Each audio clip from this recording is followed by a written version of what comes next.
अस्सलाम वालेकुम। मंडी बहाउद्दीन से मुखातिब रिपोर्ट।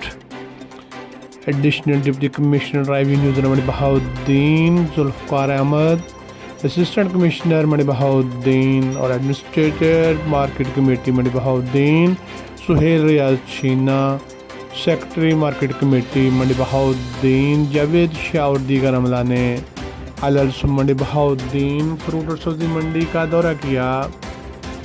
सब्ज़ी मंडी में फ्रूट और सब्ज़ी की कीमतों का जायज़ा लिया गया और फ्रूट और सब्ज़ी के मियार को देखा गया।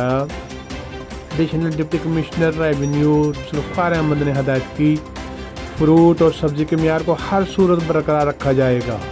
इन्होंने सब्ज़ी और फ्रूट मंडी बहाउद्दीन में सफाई सुथराई को भी देखा और अमला को ज़रूरी हदायत दी और कहा, अवाम-उन-नास के मफाद में कीमतों और मियार पर किसी तरह भी समझौता नहीं किया जाएगा।